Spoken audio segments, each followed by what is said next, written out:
علی بھائی قرآن مجید کی کافی ساری صورتیں ہیں، سورۃ توبہ ان میں سے بہت مختلف ہیں. کیوں؟ کیونکہ اس سے پہلے کیا نہیں پڑھا جاتا؟ بسم اللہ الرحمن الرحیم. بہت ساری باتیں ہیں، لیکن میں آپ کے سامنے آیت نمبر 110 اور آیت نمبر 111 کے بارے میں کچھ باتیں کروں گا.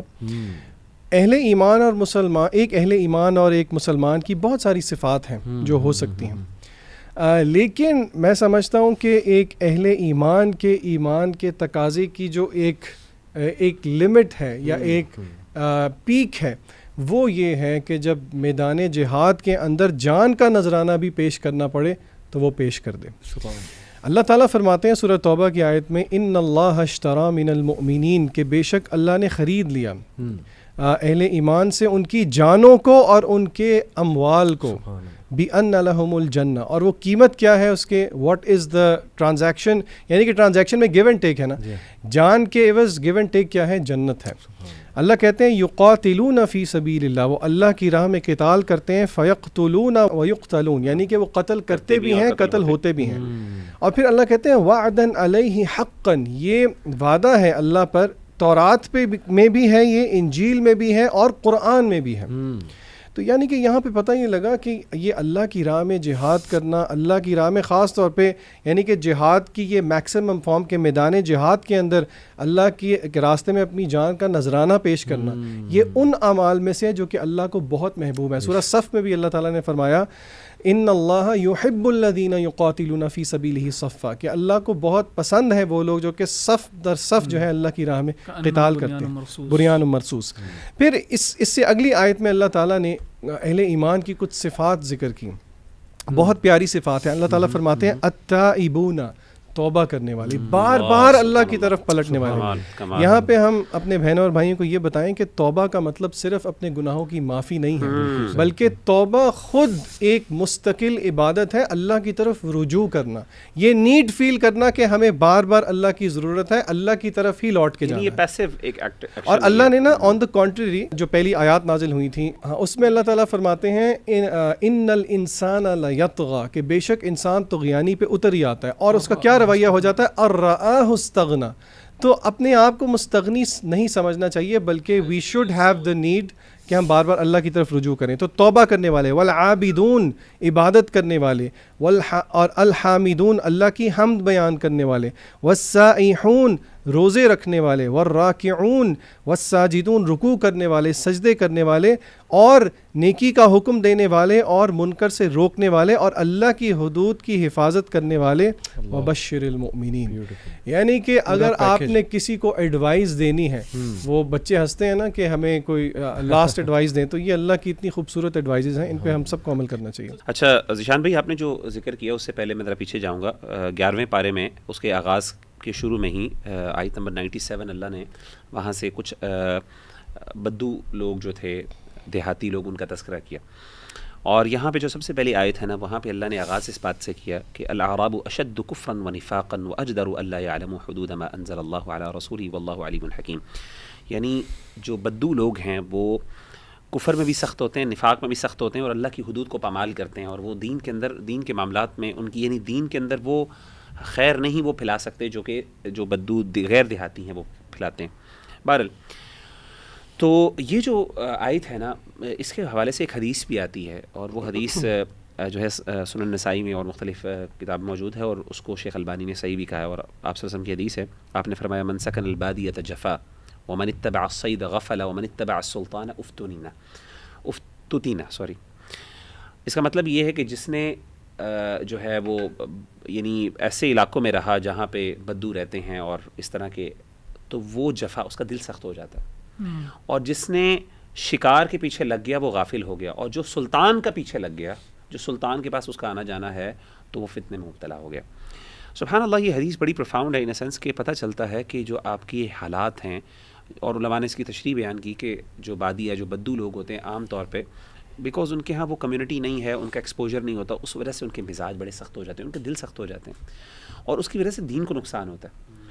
تو ہمیشہ سے اللہ تعالیٰ نے بھی جو انبیاء کو بھیجا، اگر آپ دیکھیں کہ جو ہماری سویلائزیشنز ہیں ان کے اندر جو بڑی بڑی جو علاقہ ہے، جو شام، سیریا کا اور یہ علاقہ ہے، یہ اس کو کریڈل آف سویلائزیشن کہا جاتا ہے. یہ جو اریحہ کا علاقہ اور یہ جو شام اور یہ وہ علاقہ ہے، اور یہاں پہ جو ہے وہ انبیاء اللہ تعالیٰ نے کثرت سے بھیجے. اور ابن خلدون رحمہ اللہ تعالیٰ انہوں نے غالباً یہ اپنے مقدمے میں یہ ڈسکشن بھی کیا، انبیاء ہمیشہ جو ہے وہ شہر والے علاقے ہوتے ہیں اس میں آتے ہیں، یعنی بادیوں میں یا پھر ادھر نہیں آتے، بلکہ شہر جو آبادیاں ہوتی ہیں جہاں پہ اربن ایریاز جس کو ہم کہہ سکتے ہیں وہاں پہ آتے ہیں. پتہ چلتا ہے کہ بہت فرق پڑتا ہے مزاج میں. تو اس سے یہ پتہ چلا ہمارے لیے لیسن اس میں لرن کرنے کے لیے یہ ہے کہ جتنا زیادہ ایک داعی کو یا ایک بندے کو ایکسپوجر ملتا ہے لوگوں سے، یہ تو ایک شہر میں رہا ہے اور ایک بندہ ایک گلوبل سٹی میں رہ رہا ہے، فار ایگزامپل یہ کسی ایسے ملک میں رہ رہا ہے جہاں پہ ملٹی جو ہے نا سویلائزیشنس، نمبر آف سویلائزیشن سے اس کا ایکسپوجر ہو رہا ہے، بڑا فرق پڑتا ہے مزاج پہ. تو ہمیں جو ہے نا یہ چیزیں دیکھنی چاہیے، ہمیں ٹریول کرنا چاہیے اور ایسی جگہوں پہ جانا چاہیے، لوگوں سے مختلف لوگوں سے ملنا چاہیے، اور یہ ہمارا دین اس کو جو ہے نا اس کے لیے سفر کرنا چاہیے. فسیروا فی الارض، ایک حدیث بھی ہے نا کہ وہ جو کہ لوگوں میں رہ کے اور ان کے مصائب، جی ہاں تو لوگوں میں اختلاف سے بہتر وہ ہے جو لوگوں کے. تو میں یہ کہہ رہا تھا کہ یہ جو ہے نا بہت ضروری ہے ہمارے اس دور کے اندر، جب ہمیں اللہ نے ایکسپوجر دیا کہ ہم لوگوں سے ملیں جلیں اور ہمارے نا حالات حاضرہ کا پتہ ہونا چاہیے اور ہمارا ایکسپوجر ہونا چاہیے، بجائے یہ کہ ہم اپنے مخصوص اس کے اندر بند ہو کے رہ جائیں اور اپنا ایک سرکل سا بنا لیں اور اس کے اندر بس رہیں. تو اس سے بہت آپ کے مزاج پہ، آپ کی ایکسپوجر پہ، آپ کے یعنی دین کو نقصان ہوتا ہے. اللہ نے کہا وہ اشد کفر میں بڑھ جاتے ہیں لوگ، اللہ معاف کرے اس طرح کی. اصل میں مغیرہ بھائی یہ نا اکثر لوگ اس طرح کرتے بھی ہیں کہ دین کی طرف آتے ہیں تو اپنے آپ کو پھر آئسولیٹ کرنے لگ جاتے ہیں، یہ سمجھ کے کہ اس میں نیکی ہے اور میں اپنے ایمان کو بچا رہا ہوں.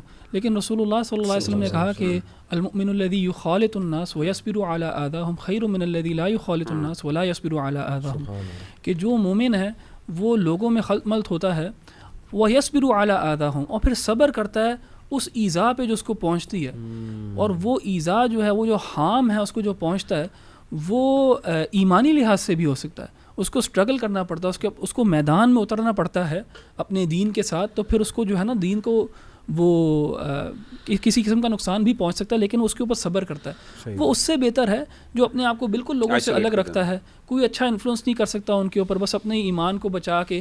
وہ تو ایک ٹائم ہے اس قسم کا جب فتنہ اس لیول کے اوپر ہوگا کہ شاید یہ چیز زیادہ مستحب ہوگی، لیکن ویسے جنرلی جو ڈیفالٹ پوزیشن ہے وہ یہی ہے کہ لوگوں میں اٹھنا بیٹھنا اور ان کو اچھی طرح انفلوئنس کرنا، وہ مومن زیادہ بہتر ہے بجائے اس سے جو اپنے آپ کو آئسولیٹ کر لے. زبردست. ذیشان جو آپ نے ماشاءاللہ ورڈز کوٹ کی 112، میں اس پہ ایک آپ کو چھوٹی سی بات بھی بتاتا ہوں، بلکہ آپ کو یاد ہوگا فیئر ویل ہوئی اسلامک اسکول جہاں ہم دونوں اکٹھے پڑھاتے تھے، بچے اب وہ آئے کہ شرٹ پہ سائن کر دیں، وہ ایک ٹرینڈ ہے ہمارے یہاں ظاہر ہے. تو میں نے لکھا 9:112، تو بڑا حیران ہوئے کہ یہ کیا ہے، مطلب یہ کوئی نمبرز ہیں. میں نے کہا نہیں، یہ آپ نا قرآن میں جا کے ایڈریس ڈھونڈیں، this is an address, it will direct you to the Quran. تو الحمدللہ یہ بہت ہی جامع آیا ہے، اس میں وہ تمام خصوصیات ہیں جو میں سمجھتا ہوں یوتھ کو اپنے اندر پیدا کرنی چاہیے، کیونکہ نوجوانی کی عبادت اور نوجوانی کی نیکی اس کی خاص بات ہے. مغیرہ نے رویوں کی بات کی، تو اس پہ میری جو فیوریٹ آیا ہے میرے دل کے بڑی قریب سورہ توبہ کی ہی آیا ہے. اٹ از ورس نمبر 128، اور اس میں اللہ کے نبی صلی اللہ علیہ وسلم کے بارے میں اللہ 4 ان کی کوالٹیز کا ذکر کرتے ہیں وچ وی شوڈ ایمولیٹ. وہ کیا ہیں؟ لقد جاءکم رسول من انفسکم عزیز علیہ ما عنتم حریص علیکم بالمؤمنین رؤوف الرحیم. Translation: There has certainly come to you a messenger from among yourselves. یہ تو پہلی چیز ہے نا کہ وہ تم ہی میں سے آیا، یعنی ایفیلیشن ہے. تو پہلی جو چیز ہے جی وہی ہے عزیز علیہ ما عنتم، ہی گریوز وین یو سفر. سبحان اللہ، اس کو دکھ ہوتا ہے، یعنی ایک ریلیشن، ایک ایموشنل ریلیشن ہے تمہارا، ایموشنل ریلیشن ہے. وہ غم میں جاتے ہیں جب وہ تمہیں سفر ہوتے دیکھتے ہیں، یعنی سنسیریٹی ہے، آؤٹ آف سنسیریٹی. حریص علیکم، he is concerned over you. بالمؤمنین رؤوف الرحیم، he is kind towards the believers and merciful. تو یہ 4 چیزیں ہیں کہ نمبر 1 کسی کو غم میں دیکھ کے، دکھ میں دیکھ کے خود بھی دکھی ہو جانا. ایک اسکالر ہے، ان کا بڑا مشہور جملہ، ہی سیڈ کہ اگر تم کسی کو دکھ میں دیکھو اور اس کی مدد کرنے پہ قادر ہو اور مدد نہ کرو تو تم حاجی ہو سکتے ہو، تم عابد ہو سکتے ہو، تم محدث ہو سکتے ہو، لیکن تم نیک نہیں ہو سکتے. تو دیکھیے یہ جو پہلی چیز ہے نا کہ گریو کرنا، فیل کرنا دوسروں کی پین. نمبر 2 حریص علیکم، ایمپتھی بھی کہتے ہیں نا اس پہلی سے، ایگزیکٹلی حریص علیکم، he is concerned over you. دعوت کا سارا جو بیسس ہے وہ ہے کنسرن. ہم دعوت اس لیے دیتے ہیں کہ اگلا میری بات مان لے, میری واہ واہ ہو جائے, اور ہم کہتے ہیں جی ایک دن میں بس وہ کنورٹ ہو جائے, ایک دن میں ہم جو ہے وہ عمر بن الخطاب بنا دیں اس بندے کو, جبکہ اس کی بنیاد یہ ہے کہ بھائی آؤٹ آف کنسرن ہم کر رہے ہیں کہ اس کو بچا لیں, اس کو کسی طرح قریب لیں. جیسے ابھی ریسنٹلی ایک اسکالر مجھے ملنے آئے ہوئے تھے, انہوں نے بڑی خوبصورت بات کی, کہتے ہیں آپ اللہ سے یہ دعا کریں کہ چلیں علم تو ہے لیکن یہ کہ وہ تڑپ بھی دے دیں جو نبی کی تڑپ تھی, اور وہ تڑپ یہ تھی کہ وہ اسٹریٹس میں کھڑے ہو کے انتظار کرتے تھے لوگوں کا کہ وہ آئیں اور میں انہیں بتاؤں اور بچا لوں کسی طرح. So that's the second thing. اور بالمؤمنین رؤوف رحیم, کائنڈ اینڈ مرسیفل. اب دیکھیں پیرنٹنگ میں بھی یہی 4 چیزیں آج آگے کہ آپ اپنے بچے کے ساتھ بہت زیادہ کنسرنڈ ہیں اور آپ کو دکھ ہوتا ہے اسے دکھ میں دیکھ کے, اور کائنڈ بھی ہیں, مرسیفل بھی ہیں, اور اوور آل میں سمجھتا ہوں ہم سب کو یہ ایمولیٹ کرنے کی ضرورت ہے, یہ 4 چیزیں. So that's my favourite. اچھا, اس میں نا میں ایڈ کرنا چاہوں گا, آپ کی جو یہ 4 کوالٹیز آپ نے مینشن کی نا, اس میں من انفسکم سے نا ریلیٹیبلٹی بھی آتا ہے. ہاں یہ میں کہہ ریلیٹیبلٹی. ہاں جی, کہ جو لیڈر ہے یا جو بھی گائیڈ ہے, ٹیچر ہے, اس کے اندر ریلیٹیبلٹی بھی ہونی چاہیے اپنے سبجیکٹس کے ساتھ. تو رسول اللہ صلی اللہ علیہ وسلم جو ہے انہی میں سے تھے, تو ان کو بہت اچھی طرح جانتے تھے, انہی کی زبان بولتے تھے, ان کے کانٹیکسٹ کو سمجھتے تھے, ان کے مزاج کو سمجھتے تھے, پھر ایمپتھی بھی تھی ان کے اندر, مرسی بھی تھی. تو یہ یعنی بہت خوبصورت کوالٹیز ہیں جو نا ہمارے اندر یہ ہونی چاہیے. اچھا, سورہ توبہ کا جو ہے نا وہ چل رہا ہے نا ڈسکشن. تو سورہ توبہ ایک یونیک سورہ اس طرح ہے کہ اس کے اندر جنگ کا اور قتال کا بہت ذکر ہے, اور اکثر جو اورینٹلسٹس ہیں اور جو نان مسلمس ہیں وہ قرآن کو کرٹیسائز بھی کرتے ہیں, اور اس سورہ کو خاص طور پہ, کیونکہ اس کے اندر جو ہے وہ کہتے ہیں وار مانگرنگ ہے, اور جو اسلام کا پروفٹ ہے وہ جنگیں کرتا ہے, اور ایکسیکٹرا ایکسیکٹرا, بالکل اس طرح کی نا وہ تنقید کرتے ہیں قرآن کے اوپر بھی اور رسول اللہ صلی اللہ علیہ وسلم کے اوپر بھی. لیکن اگر آپ دیکھیں گے اور وہ کمپیئر کرتے ہیں فار ایگزامپل عیسیٰ علیہ السلام کے ساتھ, کہ عیسیٰ علیہ السلام جو تھے وہ اتنے مرسیفل تھے اور انہوں نے کبھی جنگ نہیں کی, ایکسیکٹرا ایکسیکٹرا. لیکن وہ ان کا کانٹیکسٹ بالکل فرق ہے. عیسیٰ علیہ السلام کو کبھی پولیٹیکل لیڈرشپ اور پاور اس طرح ملی ہی نہیں. لیکن اگر آپ موسیٰ علیہ السلام کا دور دیکھیں تو موسیٰ علیہ السلام, آپ داؤد علیہ السلام, سلیمان علیہ السلام, تو یہ ان کی ٹریڈیشن کے اندر بھی فائٹنگ جو ہے طالوت اور جالوت والا واقعہ جو ہے ڈیوڈ اینڈ گولیت ان کی ٹریڈیشن کا حصہ ہے. لیکن اس کے علاوہ نا قرآن جو ہے نا وہ بہت ایک پریکٹیکل کتاب ہے, اور قرآن ڈزنٹ وانٹ ٹو بی اور tries to be politically correct کہ اچھا جی میں جنگ کا ذکر نہیں کروں گا کیونکہ کوئی لوگ تنقید کریں گے. قرآن جو ہے نا اس نے حق بات بیان کرنی ہے, اور وار اور فائٹنگ جو ہے یہ ہیومن ایکسپیرینس کا حصہ رہی ہے فرام ٹائم ایموریل, یعنی ہمیشہ سے قوموں نے جنگ کی ہے اور آج بھی کرتے ہیں. اگر تو یہ جو لوگ یہ اس طرح کے اعتراضات اٹھاتے ہیں, ان سے ہم کہتے ہیں کہ پہلے اپنے نا آپ کنٹری میں ریفرینڈم کروا کے نا کہیں یار ہم اپنی آرمی ختم کرتے ہیں, کیونکہ وار بہت بری چیز ہے, ہمیں لڑنا نہیں چاہیے, آرمیاں ختم کریں. کیوں آرمی سسٹین کرتی ہیں گورنمنٹس, اور اتنا زیادہ بجٹ دیتے ہیں اور ویپنز وغیرہ پروکیور کر رہے ہوتے ہیں, کیا وجہ ہے؟ کیونکہ ہیومن ایکسپیرینس کے اندر یہ ریالٹی ہے فائٹنگ اور وار, اور اسی چیز کو جو ہے نا قرآن ایڈریس بھی کرتا ہے. اور قرآن ایسے انداز کے اندر اس کو ایڈریس کرتا ہے کہ اس کو ایتھیکل رکھتا ہے, جسٹ رکھتا ہے, فیئر رکھتا ہے. سارے جو قوانین ہیں جہاد کے فار ایگزامپل وہ ان سب چیزوں کا خیال رکھتے ہیں. اینڈ آپ دیکھیں گے کہ آج جو ماڈرن وارفیئر ہے اور جس طرح اس کو ریگولیٹ کیا گیا ہے جنیوا کنونشنز کے تھرو اور ان چیزوں کے تھرو, وہ ریفلیکٹ کرتا ہے جو قرآن نے پہلے ہی کہا ہے کہ فار ایگزامپل انوسنٹس کو نہیں آپ نے کل کرنا, اور جسے اکیڈیمیا کے اندر جسٹ وار تھیوری کہتے ہیں کہ وار جو ہے وہ بری چیز ہے, اچھی چیز نہیں ہے, آئیڈیل نہیں ہے. رسول اللہ صلی اللہ علیہ وسلم کو بھی پسند نہیں تھی. آپ صلی اللہ علیہ وسلم لوگوں کا نام چینج کر دیتے تھے. کسی نے اپنا نام اگر حرب رکھا ہوا تھا جس کا نام تھا جنگ, تو آپ صلی اللہ علیہ وسلم کہتے تھے یہ پسندیدہ چیز نہیں ہے, نام چینج کروایا. تو جنگ جو ہے وہ پسندیدہ چیز نہیں ہے, لیکن کا بھی نام چینج کرایا. بالکل. تو جنگ جو ہے وہ پسندیدہ چیز نہیں ہے, لیکن وہ ایک نیسیسٹی ہے, اور اس کو جب وہ نیسیسٹی پیش آئے تو پھر اس کو کس طرح سر انجام دینا, اس کو ریگولیٹ کرنا چاہیے. تو ہمارے یہاں ماڈرن ڈے اکیڈیمیا کے اندر بھی جسٹ وار تھیوری کے نام سے نا کہ وار از بیڈ لیکن sometimes it is just, sometimes war is necessary, war is needed. اور اس کے اندر آپ دیکھیں گے کہ ابھی فار ایگزامپل انٹرنیشنل لاء کے تحت جو ہے وار جو ہے اور یوز آف فورس جو ہے بٹوین اسٹیٹس وہ پروہیبٹڈ ہے, لیکن انہوں نے 2-3 ایکسیپشنز دی ہوئی ہیں. ایک ایکسیپشن یہ ہے کہ سیلف ڈیفینس کے اندر اگر آپ پرسیو کرتے ہو کہ ایک اسٹیٹ جو ہے وہ آپ کو اٹیک کرنے لگی تو سیلف ڈیفینس کے طور پہ جنگ انیشیٹ کی جا سکتی ہے, یوز آف فورس کیا جا سکتا ہے. اور اگر آپ اسلامک ٹریڈیشن میں دیکھیں گے تو جہاد الدفع جو ہے, جہاد آف ڈیفینس جو ہے, وہ ایک حصہ ہے جہاد کا.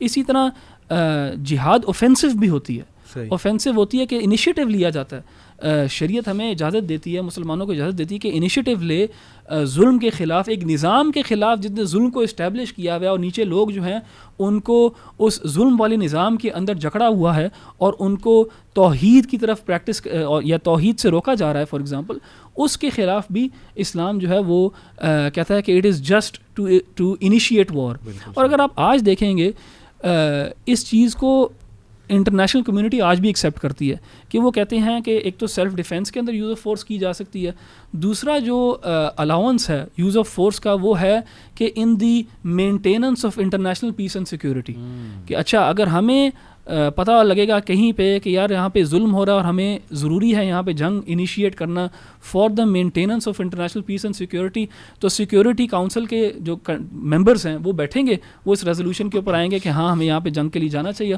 اور پھر جنگ کرتے ہیں.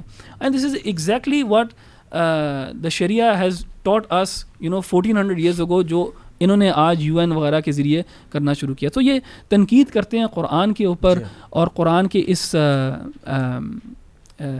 آئیڈیالوجی آف جہاد کے اوپر, لیکن خود ہی انہوں نے ایکسیپٹ کیا ہوا ان چیزوں کو اپنے طور پہ بھی.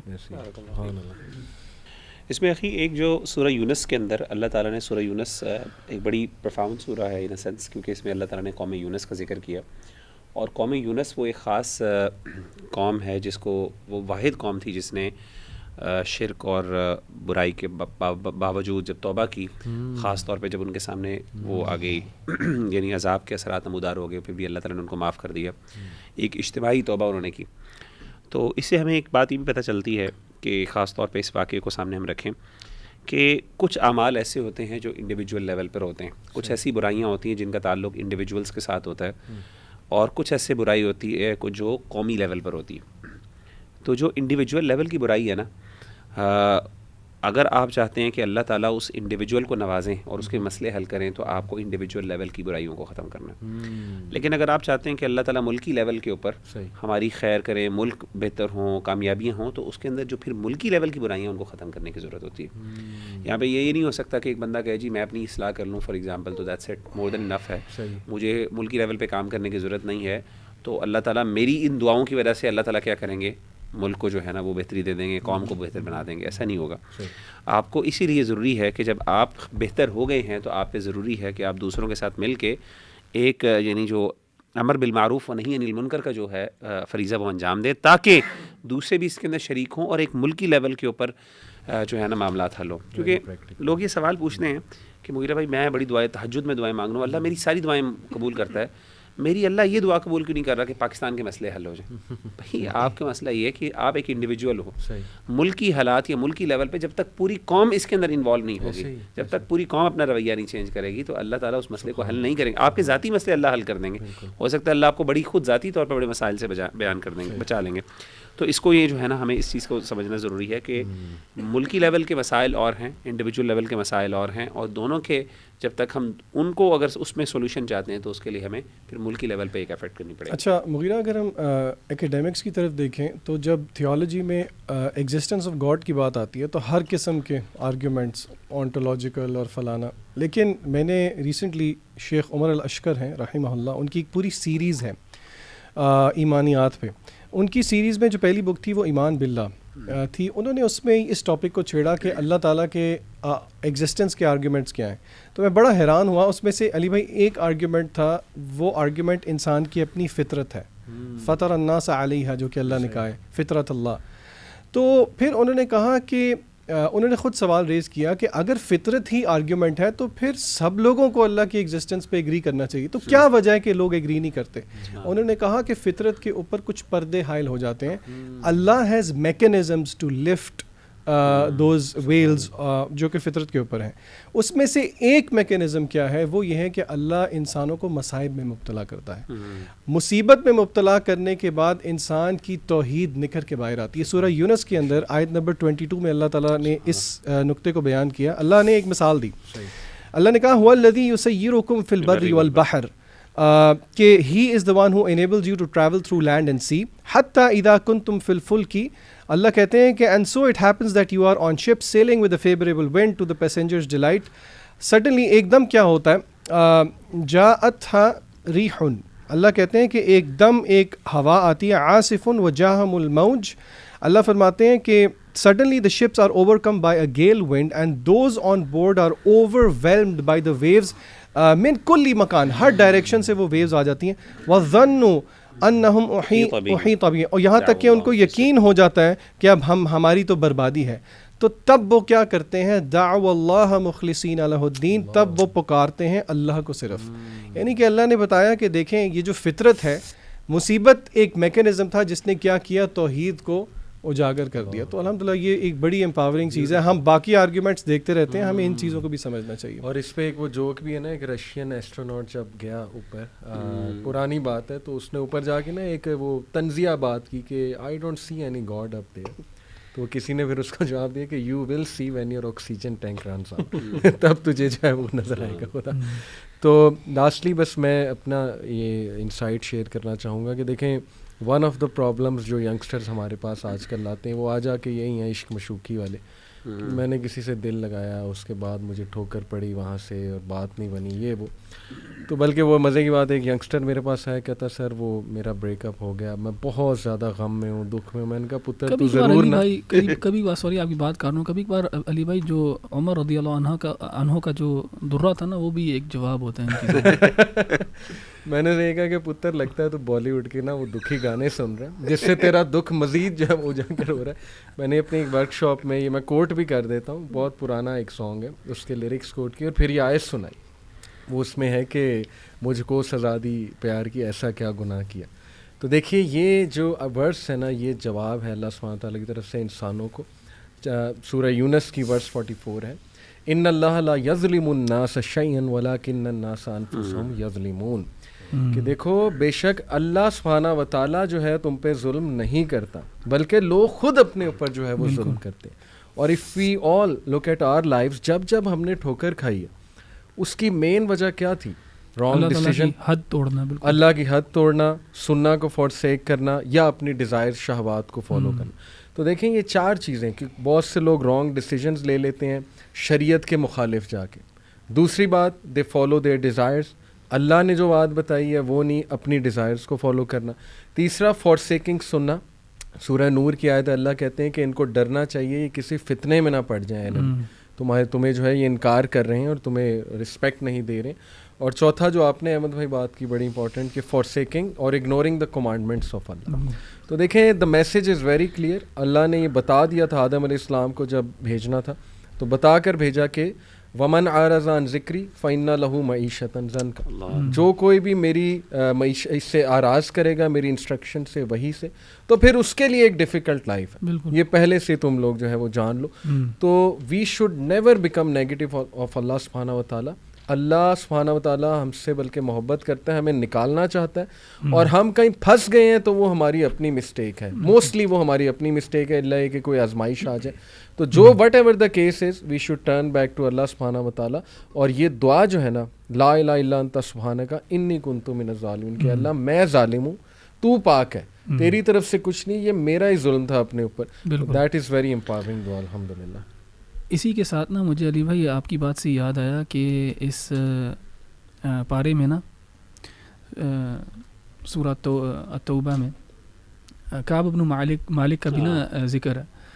جی, انہوں نے بھی نا اپنے اوپر ایک لحاظ سے نا زیادتی کی, اور وہ پروکیسٹینیشن جو ہے نا اس کی وجہ سے, کہ انہوں نے کہا ہاں کر لوں گا. اور واقعہ لمبا ہے وہ, جس میں وہ تبوک کی ایکسپیڈیشن پہ نہیں جا سکے رسول اللہ صلی اللہ علیہ وسلم کے ساتھ, اور ان کی نیت بالکل یعنی سنسیئر تھے وہ, اور وہ ان کے اندر کوئی بھی اس طرح کا خیال بھی نہیں تھا کہ میں پیچھے رہ جاؤں گا اور کوئی بہانہ بنا دوں گا. لیکن وہی پروکیسٹینیشن, اب آج کا کام کل کے اوپر ڈال دینا اور کہنا کہ ہاں کر لوں گا, تو اس کی وجہ سے جو ہے نا ان کو کافی ندامت ہوئی. اور پھر جب رسول اللہ صلی اللہ علیہ وسلم واپس بھی آئے تو انہوں نے سچائی کا دامن تھاما. ہاں بالکل, کیونکہ بہت زیادہ اور لوگ تھے جو منافقین میں سے جو آ کے رسول اللہ صلی اللہ علیہ وسلم کو بہانے بنا رہے تھے, تو آپ صلی اللہ علیہ وسلم نے ان کو کچھ نہیں کہا, لیکن انہوں نے آ کے نا صحیح بات بتا دی کہ میرے پاس کوئی عذر نہیں ہے سوائے اس کے کہ میں لیزی ہو گیا تھا بیسکلی. اور اس کے اندر پھر آپ دیکھیں گے لمبی روایت ہے, میں آڈینس کو بھی کہوں گا کہ وہ اس کو پڑھیں اور اس میں سے لیسنز ڈرائیو کریں کہ ان کو بیسکلی 50 days کے لیے بوائے کاٹ کر دیا گیا تھا کمیونٹی نے, اور بہت تکلیف میں رہے وہ, اور اللہ تعالیٰ سے انہوں نے استغفار کیا. 50 days تو انہوں نے استغفار بھی کیا اللہ سبحانہ و تعالیٰ سے, اور باقاعدہ روئے وہ, کیونکہ ان کے سب جو بھائی تھے, سب جو دینی بھائی تھے, انہوں نے جو ہے نا اعراض کر لیا, ان سے منہ موڑ لیا. تو لیکن اللہ تعالیٰ نے اس کے بعد ان کی جو ریپینٹنس ہے اس کو کدھر مینشن کیا قرآن کے اندر, ٹائم لیس کر دیا اس کو, کہ آج بھی ہم پڑھتے ہیں وہی آیات جن میں اللہ تعالیٰ ذکر کرتے ہیں کہ اللہ تعالیٰ نے ان کو معاف کیا. تو بلکہ باقی صحابہ نے کہا کہ تمہیں جو اللہ تعالیٰ نے تحفہ دیا, کاش ہمیں بھی اللہ تعالیٰ وہ یہ تحفہ دیتا ہے اس چیز کا.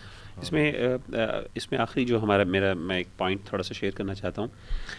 آیت نمبر یونس, سورہ یونس جو ہے نا بہت امپورٹنٹ ہے توحید اور شرک کے حوالے سے. اللہ تعالیٰ نے توحید کے بہت سے مسئلے حل کیے ہیں اس میں, خاص طور پہ عقیدے کے مسئلے.